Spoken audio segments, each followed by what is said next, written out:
Radio Manav Rachna 107.8 FM सुन रहे हैं आप। मैं हूं शादाब, आपके साथ कार्यक्रम आत्मदर्शन में। और आज हम चर्चा करने वाले हैं भगवत गीता के बारे में।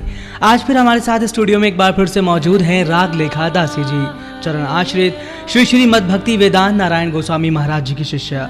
रागलेखा दासी जी, आपका बहुत बहुत स्वागत है कार्यक्रम आत्मदर्शन में। हरे कृष्ण। आज हम चर्चा करने वाले हैं भगवत गीता के 11वें अध्याय के, जिसमें विश्व रूप दर्शन की चर्चा की गई है। जानना चाहेंगे कि आप हमारे श्रोताओं को विश्व रूप दर्शन के बारे में और भगवत के 11वें अध्याय के बारे में क्या बताने वाली हैं। भगवत गीता का 11वां अध्याय जो है, भगवान ने अपना ऐसा विश्व रूप दर्शन कराया जो मैग्नानिमस है, जो बहुत बड़ा है।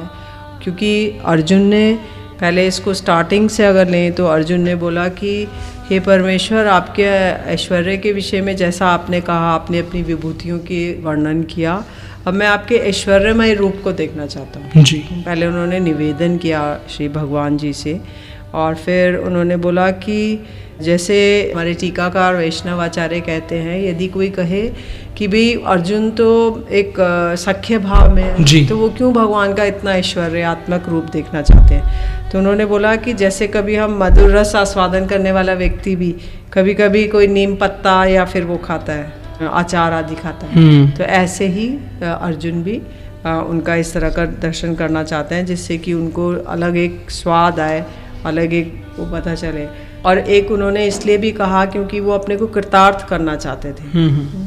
और फिर आगे बोल रहे हैं कि हे प्रभु, यदि आप ऐसा मानते हैं कि मेरे द्वारा आपके ऐश्वर्यमय रूप को देखना संभवपर है, तो हे योगेश्वर, आप मुझे अपने अविनाशी रूप को दिखाएं। तो अर्जुन प्रार्थना कर रहे हैं कि प्रभु, यदि मैं योग्य हूँ तो आप दिखा दीजिए। तो भगवान ने कहा कि हम सब जीव अणु चैतन्य हैं और भगवान विभू चैतन्य हैं। तो मैं तो जीव हूँ, मैं तो आपसे केवल निवेदन कर सकता हूँ, अभिलाषा कर सकता हूँ कि आप मुझे दर्शन कराए, किंतु इच्छा तो आपकी चलेगी। तो इसलिए उन्होंने फिर बोलते हैं कि भगवान ने कहा, हे पार्थ, मेरे नाना प्रकार एवं अनेक वर्ण और आकृति संपन्न सैकड़ों हजारों दिव्य रूपों को देखो जी। तो उन्होंने बोला कि मैं तुम्हें आशीर्वाद देता हूँ हे पार्थ, कि तुम देखने के योग्य हो जाओगे। तो भगवान ने कहा, हे भारत, तुम 12 आदित्यों, 8 वसुओं और दोनों अश्वनी कुमारों, 49 मरुदगण और पहले ना देखे हुए विविध आश्चर्यमय रूपों को देखो। 12 आदित्य मतलब 12 सूर्य। सूर्य के 12, हर मास का एक सूर्य होते हैं, उनके 12 नाम हैं। हाँ, तो एक वृंदावन में एक है 12 आदित्य टीला जी, जहाँ पे श्री कृष्ण ने कालिया नाग को जब नथा तो वो जल में इतनी देर रहे कि उनको सर्दी लग गई। तो उन्होंने वहाँ आकर आदित्य टीला पे बैठे और अपना शरीर सुखाने लगे और उनको ठंड लग रही थी। तो सारे 12 के 12 सूर्य आए और भगवान की सेवा करने लगे, और वो उनका वो शीत वो थी वो दूर हो गई। तो इसलिए इनको कहते हैं 12 आदित्य। तो भगवान ने अपने दिखाए कि मैं ये जो है 12 आदित्य, 8 वसु और 2 अश्वनी कुमार और 49 मरुदगण मतलब बादल, ये सारे इन्होंने आश्चर्यमय रूपों को देखो। तो बोले, हे गुणाकेश, अभी मेरे शरीर में एकत्र स्थित चर अचर सहित संपूर्ण जगत को देखो, और तुम अन्य जो कुछ देखने की इच्छा करते हो उसे भी देखो। तो बोले कि ये तो मेरे विश्वरूप का दर्शन कोटि कोटि वर्षों में कठोर परिश्रम करोगे तो भी नहीं देख पाओगे, और सारा जो चर अचर संपूर्ण विश्व, कुरुक्षेत्र युद्ध में तुम्हारी जय पराजय क्या होगी उसे भी देखो। तुम ये देखो कि कुरुक्षेत्र में कौन हारेगा कौन जीतेगा, ये सारा तुम्हें दिखाई दे जाएगा जी। तो गुणाकेश का अर्थ है कि जो नींद के स्वामी है, अर्जुन गुणाकेश है, वो सोते बहुत कम है।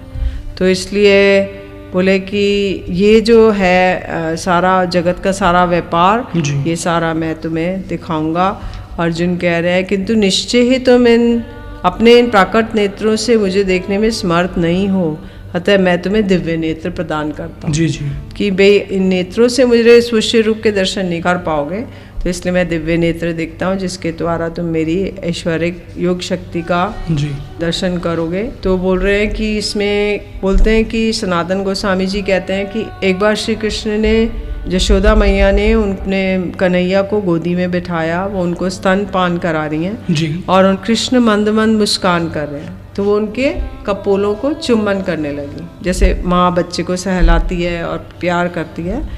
तो उसी वक्त कन्हैया ने जमाई ली, मैं तुम्हें दिखाऊंगा। अर्जुन कह रहे हैं किंतु निश्चय ही तुम अपने इन प्राकट नेत्रों से मुझे देखने में समर्थ नहीं हो, अतः मैं तुम्हें दिव्य नेत्र प्रदान करता हूँ। जी जी। कि भाई आप तो इन नेत्रों से मुझे सुष्य रूप के दर्शन कर पाओगे, तो इसलिए मैं दिव्य नेत्र देखता हूँ जिसके द्वारा तुम मेरी ऐश्वर्य योग शक्ति का जी दर्शन करोगे। तो बोल रहे हैं कि इसमें बोलते हैं कि सनातन गोस्वामी जी कहते हैं कि एक बार यशोदा मैया ने अपने कन्हैया को गोदी में बिठाया, वो उनको स्तन पान करा रही हैं जी। और उन कृष्ण मंद मंद मुस्कान कर रहे हैं, तो वो उनके कपोलों को चुम्बन करने लगी, जैसे माँ बच्चे को सहलाती है और प्यार करती है। तो उसी वक्त कन्हैया ने जमाई ली, और उससे जैसे उन्होंने जमाई ली तुरंत मैया ने उनके मुख में पूरा विश्व रूप का दर्शन किया, पूरा ब्रह्मांड देखा उन्होंने, आकाश, पृथ्वी, जल, पहाड़, सब कुछ देखा। तो उन्होंने सोचा, एकदम वो कांपने लग गई और सोचने लगी कि ये मैंने क्या देखा है, किसी की नज़र तो नहीं लगी, कोई जादू टोना तो नहीं हो गया। तो उन्होंने पुरोहित को बुलवाया और उसका रक्षा मंत्र किया और अभिषेक कराया कन्हैया का। तो इसमें कहते हैं कि टीकाकार हमारे सनातन गोस्वामी जी कहते हैं कि यशोदा मैया ने के तो कोई दिव्य चक्षु नहीं थे, उनको तो भगवान ने कोई दिव्य नेत्र नहीं दिए थे, तब उन्होंने विश्व रूप का दर्शन कैसे कर लिया।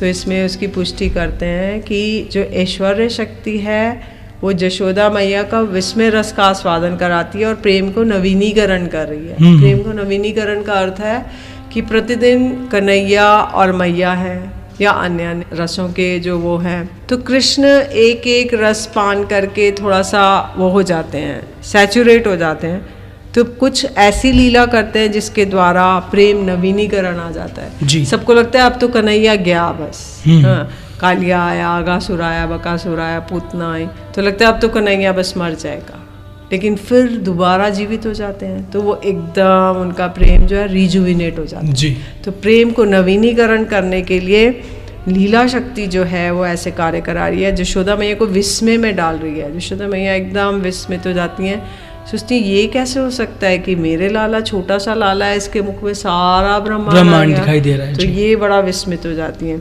तो इसमें बोलते हैं कि श्री विश्वनाथ चक्रवर्ती ठाकुर कहते हैं कि जो ऐश्वर्य शक्ति है वो यशोदा मैया के वात्सल्य ज्ञान को शिथिल नहीं कर सकी, और तो वो शक्ति ने प्रेम देवी की परीक्षा ली। प्रेम देवी कौन है? जो यशोदा मैया का वात्सल्य प्रेम है, वही प्रेम देवी है, और परीक्षा ली और फिर उनका दासत्व ग्रहण कर लिया, क्योंकि वो उनको परास्त करने में कर नहीं पाई। और यशोदा मैया का प्रेम ही थोड़ी देर में जब उनकी आंखें खुली तो उन्होंने सोचा ये तो मेरा लाला है, झाड़ फूंक कराई, काली गैया के पूंछ से गोबर और गौमूत्र का उनको झाड़ा लगाया, उनको गोबर की टिप्पी लगाई, 12 की रक्षा मंत्र बोले, उनके श्री अंगों में 12 गोबर के टीके लगाए कि केशव इनके ललाट की रक्षा करे, नारायण इनके नाभि की रक्षा करे, और माधव इनके वक्षस्थल की रक्षा करे, गोविंद इनके कंठ की रक्षा करे। ऐसे करके 12 श्री अंगों में उन्होंने 12 गोबर के टिप्पियाँ लगाई जी।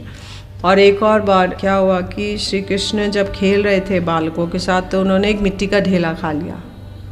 तो सारे बालकों ने देख लिया और मैया को उलाना दिया कि कन्हैया ने तो मिट्टी खा ली है जी। तो उन्होंने यशोदा मैया आई और उसको डांटने डपटने लगी। तो श्री कृष्ण भय से कहने लगे, मैया मैंने मिट्टी नहीं खाई, ये सारे बालक झूठ बोल रहे हैं, तुम्हें विश्वास नहीं होता तो मेरा मुख देख लो। तो अब उनकी इच्छा थी कि मैया मेरा झूठ ना पकड़े, तो इसलिए लीला शक्ति ने क्या किया, मुख में उनकी मिट्टी की जगह सारा ब्रह्मांड दिखा दिया। तो मैया उसी में उलझ के रह गए, उनको चक्कर आ गया और वो मूर्छित हो गई। तो वो भूल गई कि मेरे को इसको डांटना था, इसने गलत किया था, वो उसी के चक्कर में लग गई। तो इसलिए कहते हैं कि ब्रज में माधुर्य प्रेम है और ऐश्वर्य प्रेम कभी कभी आता है। तो इसलिए जैसे कि एक बड़े से कढ़ाई में हम बहुत दूध उबाल रहे हैं, 10 किलो 10 मन दूध उबाल रहे हैं, इसमें एक छोटा सा तिनका गिर जाए तो दूध उबलेगा और वो तिनका कभी नीचे जाएगा और कभी ऊपर आएगा जी। लेकिन जब वो कभी कभी ऊपर आएगा, वैसे प्राय वो उसी दूध में घूमता रहेगा। तो ऐसी ऐश्वर्य कभी कभी आता है ब्रज में, लेकिन ब्रजवासी कहते हैं नहीं नहीं, ये तो हमारा लाला है। अगासुर बकासुर मारा, गिरिराज धारण किया 7 वर्ष के बालक ने, तो भी सोचे अरे ये तो नारायण की कोई शक्ति है, कृष्ण के अंदर नारायण का आवेश आता है तो ऐसा कार्य कर रहे हैं, तो असंभव है ये कार्य करना। और अगासुर बकासुर का मारा तो भी इसके अंदर कोई शक्ति आ जाती है, ये तो हमारा छोटा सखा है, लाला है, हम इसके साथ खेलेंगे कूदेंगे, इसको लाड दुलार करेंगे, तो ये सब बात बताता है। तो इसलिए कृष्ण जो है एक छोटे बालक, मनुष्य बालक बने हुए हैं, तो लीला की पुष्टि करने के लिए और भक्तों का प्रेम वर्धन करने के लिए ये सब लीलाएं हुई हैं। श्री चैतन्य चरितामृत में भी श्री चैतन्य महाप्रभु ने अपना विश्व रूप प्रकाश दिखाया। उन्होंने भी अपने आप को बहुत बड़ा कर लिया, एकदम विराट रूप कर लिया, और उन्होंने 8 प्रहर तक अपना ऐश्वर्य प्रकाश किया, और सारे नवद्वीप में जिसने जो कुछ वरदान मांगा उसको दे दिया। तो उन्होंने बोला कि अद्वैताचार्य को बुलाओ, नाड़ा नाड़ा कहाँ है, नाड़ा कहाँ है, बोलो अपनी पत्नी के साथ आए, मेरा अभिषेक करे और मेरे को कुछ प्रसाद भोग लगाए। तो आए तो उनको जो जिसने जो वरदान मांगा सबको वरदान दे दिया। श्रीवास जी को वरदान दिया कि जाओ तुम्हें सदैव अचल भक्ति होगी। अनेक भक्तों को सब कुछ वरदान दिए। तो चैतन्य महाप्रभु ने भी अपना ये वाला रूप दिखाया, और श्री कृष्ण ने दिखाया, स्थान स्थान पे बताया मैं भगवान हूँ, ब्रजवासियों मान लो। लेकिन ब्रजवासी उस बात को नहीं मानते थे, और वो केवल यही मानते थे कि हमारा इनसे मधुरमय संबंध है। रेडियो मानव रचना 107.8 FM सुन रहे हैं आप। मैं हूं शदाब आपके साथ कार्यक्रम आत्मदर्शन में। अगर आप इस कार्यक्रम के बारे में अपनी कोई राय, अपनी कुछ सुझाव देना चाहते हैं, आप हमें SMS करके भी सूचित कर सकते हैं। हमारा नंबर है 8010781078। कार्यक्रम में आज हम बात कर रहे हैं भगवद गीता के 11वें अध्याय के विश्व रूप दर्शन के बारे में, और हम करेंगे इस विषय में आगे भी बातें, लेकिन उससे पहले लेंगे एक छोटा सा ब्रेक। सुनते रहिए radio Manav Rachna 107.8 FM। Feel good, feel live.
Radio Manav Rachna 107.8 FM सुन रहे हैं आप। मैं हूं शदाब आपके साथ कार्यक्रम आत्मदर्शन में, और आज मेरे साथ स्टूडियो में एक बार फिर से मौजूद हैं राग लेखा दासी जी, चरण आश्रित श्री श्रीमद् भक्ति वेदांत नारायण गोस्वामी महाराज जी की शिष्या।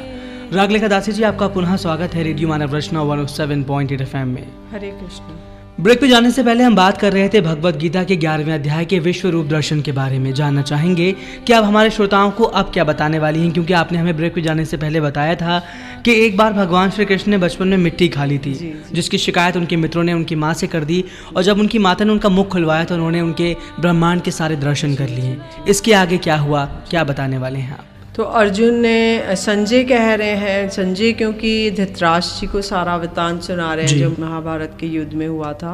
उनको भगवान ने दिव्य नेत्र दिए थे, दिव्य दृष्टि दी थी, जिसकी वजह से वो सारा वहाँ का लाइव टेलीकास्ट बता रहे थे धृतराष्ट्र को।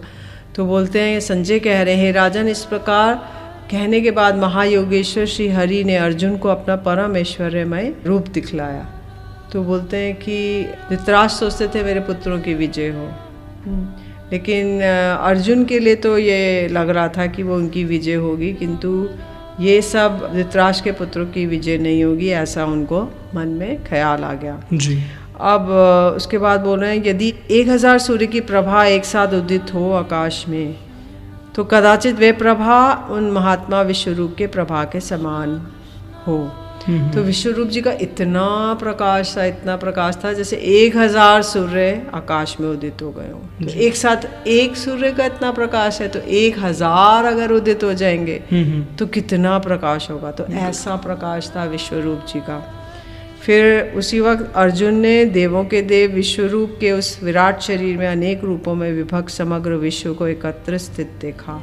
अर्जुन ने सारे दर्शन किए कि कैसे सारा विश्व उनके विश्वरूप के, उनके शरीर में है। उसके बाद अर्जुन विस्मित और रोमांचित होकर मस्तक द्वारा प्रणाम करके तंजलि पूर्वक विश्वरूपधारी कृष्ण से इस प्रकार कहने लगे। तो अब ये जो विश्वरूप था बड़ा आश्चर्यमय था जी, बड़ा उज्जवल अद्भुत दर्शनीय था। भगवान ने दिव्य आभरणों से अलंकृत थे, उनकी असीम और सर्वव्यापी थे।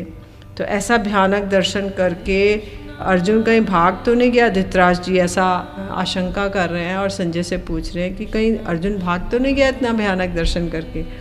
तो बोलते हैं नहीं नहीं, अर्जुन तो रोमांचित और पुलकित हो गए और उन्होंने अपना नतमस्तक किया और प्रणाम करते हुए कहने लगे। भय के कारण अर्जुन के नेत्र बंद हो गए जी, और उन्होंने प्रणाम से, ये अद्भुत रस था। तो इसमें श्री कृष्ण जो है विषय आलम्बन है और अर्जुन आश्रय आलम्बन है। तो इसमें रस शास्त्र की कुछ टर्मिनोलॉजी है जो कि वर्णन की गई है हमारे टीकाकारों ने। तो उन्होंने देखा कि जो उद्दीपन है, क्योंकि रस शास्त्र में एक होता है आलम्बन, फिर है उद्दीपन, अनुभाव, सात्विक और व्यभिचारी भाव। तो आलम्बन है विषय आलम्बन और आश्रय आलम्बन। आलम्बन विषय आलम्बन है श्री कृष्ण, आश्रय आलम्बन है अर्जुन जी। तो अर्जुन पुनः पुनः उस रूप को देखना चाहते हैं, ये है उद्दीपन। और जो उनको प्रणाम कर रहे हैं और हाथ जोड़ के खड़े हैं, ये अनुभाव है। और रोमांच उनका सात्विक भाव है। आक्षिप्त, मति, धृति, हर्ष आदि संचारी भाव है। और यहाँ पे जो विस्मय है वो स्थायी भाव है।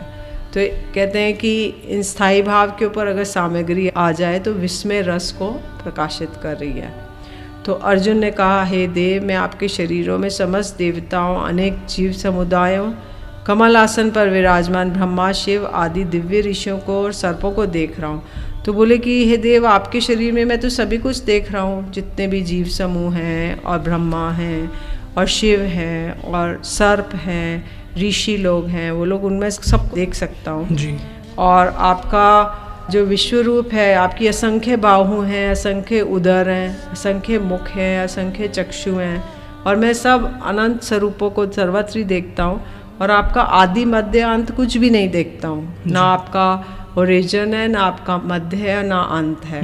तो बोले कि मैं आपका मुकुट, गदा, चक्र से युक्त पूर्ण रूपेण प्रकाशमान तेज पुंज स्वरूप, ये जो प्रज्वलित अग्नि के समान, सूर्य के समान ज्योतिर्मय और अपरिसीम रूप है, वो सर्वत्र देखता हूँ। अर्थात वो कह रहे हैं कि इतना आपके पुंज निकल रहा है, तेज निकल रहा है कि मैं इसको देख नहीं पा रहा हूँ, दृष्टिपात नहीं कर पा रहा हूँ। और यदि कहा जाए कि फिर कैसे अर्जुन इस रूप का दर्शन कर रहे हैं, तो वो कह रहे हैं कि भगवान अनुग्रह पूर्वक दिव्य चक्षु दे रहे हैं, जिससे वो सहज रूप में दर्शन कर रहे हैं। फिर बोलते हैं कि अर्जुन कह रहे हैं हाथ जोड़ के, नतमस्तक होके, कि आप तो अक्षर ब्रह्म है, अक्षर तत्व है, पर ब्रह्म है जी। और आप विश्व के परम आश्रय हैं, आप अविनाशी सनातन धर्म रक्षक और आप सनातन पुरुष हैं। तो बोले आप अत्यंत वीर्यशाली हैं, बड़े बलशाली हैं, अनंत भुजा युक्त हैं, चंद्र सूर्य आपके नेत्र हैं, चंद्रमा और सूर्य, और आप प्रज्वलित अग्नि के समान मुख वाले हैं और आपका तेज से इस विश्व को संताप देने वाला मैं आपको देखता हूँ। तो कहते हैं कि आप अकेले ही, मैं आपको देख रहा हूँ कि स्वर्ग और पृथ्वी के बीच में अंतरिक्ष और अन्य दिशाओं में आप अकेले ही व्याप्त हैं। हे महात्मन, आपकी इस अद्भुत मूर्ति को देख के तीनों लोग अत्यंत भयभीत और व्यथित हो रहे हैं। तो आप बताइए कि मैं क्या करूं? मैं देख रहा हूं कि सब जगह केवल आप ही आप हैं और कोई है ही नहीं जी। तो इसलिए बोल रहे हैं कि श्री कृष्ण कह रहे हैं कि अर्जुन, तुम अकेले इस विश्व रूप का दर्शन नहीं कर रहे, जो और अन्य अन्य कुरुक्षेत्र में इस महायुद्ध को देख रहे हैं, ब्रह्मा जी और अनेक असुरगण, पितृगण, गंधर्व, यक्ष, राक्षस, किन्नर, मानव आदि, ये सब अपने अपने भावों के अनुसार देख रहे हैं। कोई सोच रहा है श्री कृष्ण मेरे मित्र हैं, कोई सोच रहा है मेरे शत्रु हैं, कोई उदासीन है, न्यूट्रल, तटस्थ। तो इस तरह से वो दर्शन कर रहे हैं। जैसे कि कंस की रंगशाला में श्री कृष्ण के जितने मथुरावासी थे, जब कंस ने उनको मल्ल युद्ध के लिए बुलाया तो जितने मथुरावासी थे वो लोग ऐसे ही दर्शन कर रहे थे कि कोई सोचा था ये छोटा बालक है, कोई सोचा था ये बड़ा शक्तिशाली है, योद्धा है। सब अपने अपने हिसाब से देख रहे थे, अपने दृष्टिकोण से वो दर्शन कर रहे थे। तो बोले कि ये जो है अलग अलग भीष्म पितामह, ब्रह्मा, व्यास, संजय, ये लोग भी विश्व रूप का दर्शन कर रहे हैं और ये समस्त देवगण आप में ही प्रवेश कर रहे हैं। कोई कोई भयभीत होकर हाथ जोड़कर स्तव कर रहे हैं, सारे देवता आपके अंदर प्रवेश कर रहे हैं और सारे महर्षि सिद्धगण स्वस्ति वाचन कर रहे हैं। वो लोग कह रहे हैं, महर्षि सिद्ध पुरुष, कि युद्ध का भीषण परिणाम देख रहे हैं और कह रहे हैं विश्व का मंगल हो जी। और जितने भी देवतागण हैं वो आपके शरणागत हो रहे हैं और वो कोई डर के मारे भागना चाहते हैं लेकिन भाग नहीं पा रहे हैं, हाथ जोड़ के कातरता से कह रहे हैं प्रभु मेरी रक्षा कीजिए। तो ये सब प्रणाम कर रहे हैं और भीतर प्रवेश कर रहे हैं। तो जो 11 रुद्र हैं, 12 आदित्यगण हैं और अष्टवसु हैं और पितृगण हैं। पितृगण जैसे उशंपा और चित्रथ आदि गंधर्वगण हैं, कुबेर आदि यक्षगण हैं, विरोचन आदि दैत्यगण हैं, कपिल आदि सिद्ध पुरुष हैं। ये सब विस्मित होके देख रहे हैं कि ये कैसा विराट स्वरूप है। तो हे महाबाहु, आपके अनेक नेत्रों वाले, असंख्य बाहु, उरु और पैरों वाले, अनेक उदरों वाले, अनेक दंतों के कारण विकराल आपके इस विराट रूप को देखकर सब लोग और मैं अत्यंत भयभीत हो रहे हैं। तो ऐसा कहकर अर्जुन ने अपने नेत्रों को बंद कर लिया, क्योंकि वो देख नहीं, इतना उनको विराट स्वरूप, इतना विकराल और इतना वो स्वरूप दिखाया कि वो उसको सहन नहीं कर पा रहे। उन्होंने अपने नेत्रों को बंद कर लिया और मतलब अस्थिर हो गया अर्जुन, एकदम समझ नहीं पा रहे हैं मुझे क्या करना चाहिए। तो कहते हैं ये जो आपके फैलाए हुए मुखों वाला, प्रज्वलित विशाल नेत्रों वाला, आपको देखकर भयभीत अंतकरण वाला मैं धैर्य और शांति नहीं प्राप्त कर रहा हूँ, और आपके विकराल दांतों को और प्रलयकालीन अग्नि के समान मुखों को देखकर मैं दिशाओं का निर्णय नहीं कर पाता हूँ। कहते आपके इतने विकराल दांत हैं, जैसे कैनाइन टीथ होते ना, बड़े किसी को नुकीले जो होते हैं बहुत। तो बोले कि और आपकी मुख में से अग्नि निकल रही है, प्रलयकालीन अग्नि। और हे देवेश, हे जगत निवास, आप मुझ पे प्रसन्न होएं। तो अर्जुन स्तव स्तुति कर रहे हैं विकराल विराट रूप देखकर। वो समझ नहीं पा रहे कि मुझे क्या करना चाहिए और वो उनकी स्तव स्तुति करना उन्होंने प्रारंभ कर दिया। जबकि अगर ब्रजलीला में देखें तो ब्रजलीला में यदि वो किसी को इस तरह से दिखाते हैं तो वो लोग कहते हैं अरे ये तो कोई नारायण की शक्ति है, ये कोई ऐसा नहीं कर सकते, और वो उनको प्रणाम करके और अपने कन्हैया की बातें करते हैं। तो इसलिए अर्जुन जो है उनका मिश्रित भाव है, शुद्ध सख्य भाव नहीं है। जो ब्रज में है उनका शुद्ध सख्य भाव है, जो वो लोग उनको देखकर भी, उनका ऐश्वर्य देखकर भी, बकासुर मारा, अग्निपान किया मुख में, तो भी उनका भाव नहीं बदला। वो अपना सखा ही समझते थे। वो सोचते थे कोई एक शक्ति आती है जिससे कन्हैया से ये काम करा लेती है, फिर वो शक्ति चली जाती है। तो ऐसा सोचकर वो लोग अपना सामंजस्य करते थे। और अर्जुन तो सोच रहे हैं कि नहीं, आप तो मैं स्तव स्तुति कर रहे हैं, प्रणाम कर रहे हैं, और किसी भी तरह से वो अपने आप को संभाल नहीं पा रहे थे। आपसे जानना चाहेंगे, अगर आज इस भौतिक जगत में देखा जाए तो हर इंसान ने अपनी देखने का जो नज़रिया है वो शायद बदलना छोड़ दिया है। यानी हम किसी से भी मिलते हैं, किसी को भी बिना जाने, बिना समझे, बिना पहचाने उसके बारे में एक मानसिकता बना लेते हैं कि ये व्यक्ति तो ऐसा ही होगा। आपसे जानना चाहेंगे किस तरह से अपनी मानसिकता को बदला जाए आज के वक्त में। जी, देखिए अर्जुन ने जैसा ये विश्व रूप देखा, विराट रूप देखा, हम लोग ये विराट रूप देखते हैं। यदि जैसे मान लीजिए हम डे टू डे लाइफ में हैं तो हम देखते हैं कोई व्यक्ति क्रोधित हो जाता है, बिल्कुल, तो वो अपना कितना विकराल स्वरूप दिखाता है। मैं तुम्हें मार डालूंगा, तहस नहस कर दूंगा, तुम्हारा खानदान नष्ट कर दूंगा, इस तरह के वाक्य बोलता है। तो ये एक क्रोध का एक वो है। लेकिन भगवान, क्योंकि अर्जुन ने उनसे अनुग्रह किया था कि आप मुझसे निवेदन किया था कि आप मुझे अपना विराट स्वरूप दिखाई, तो भगवान ने स्वेच्छा से ये स्वरूप दिखाया है। लेकिन भगवान का प्रयोजन यही था कि जब द्रौपदी का चीरहरण हुआ था तो जितने कौरव लोग थे कुरुवंश के, तो वो लोग उन्होंने सिर नीचा कर लिया था। तो भगवान ने उसी वक्त निर्णय कर लिया था कि मैं इन सब का संहार कर दूंगा जी। तो वो उसी वक्त उनको संहार कर चुके थे, किंतु अर्जुन को केवल निमित्त मात्र बनाया, उनको एक कठपुतली बनाया कि तुम अब इनका संहार करो और तुम विजयी हो और यशस्वी हो और तुम सारे पृथ्वी का राज्य कर सकते हो जी। तो भगवान ने ये ऐसा किया, स्वेच्छा से किया। लेकिन इस जगत में हम देखते हैं कि यदि कोई जॉब कर रहा है तो उसका बॉस उसको कैसे फटकारेगा और उसकी जो अंतःकरण है हिल जाएगा, एकदम वो भयभीत हो जाएगा। तो इस तरह से हम आपस में डीलिंग्स में हम ऐसे कभी कोई अगर भय से, अगर कोई मान लीजिए टेररिस्ट आते हैं, तो जैसे बॉम्बे में अटैक हुआ, टेररिस्ट आते हैं तो एकदम भयभीत हो जाएंगे, वो लगातार गोलियां बरसाएंगे और उतना भय से वो हो जाएंगे। तो इस तरह से हम कभी कभी हमारे रोज़ के जीवन में हमें ये दर्शन इस तरह का मिल जाता है। तो यही है, यदि हम भगवान का नाम लेंगे तो हम एक शांत सौम्य अवस्था में रह सकते हैं, इटर्नली आनंद में रह सकते हैं और इटर्नली पीसफुल। बिल्कुल, कभी एजिटेटेड नहीं होंगे, कभी बहुत प्रसन्न है और कभी बहुत डिप्रेस्ड है। तो ये वाले अप्स एंड डाउन्स ये ख़त्म हो जाएंगे और एक हम स्टडी पेस में रह सकते हैं। यदि हम भगवान का नाम लेना आरंभ कर देते हैं, उनकी सारी पावर्स हमारे अंदर आ जाएंगी और ये वाला ऐसा कार्य होना संभव है। तो हम भगवान के नाम लेंगे, हरे कृष्ण कृष्ण कृष्ण हरे हरे, हरे राम राम राम हरे हरे।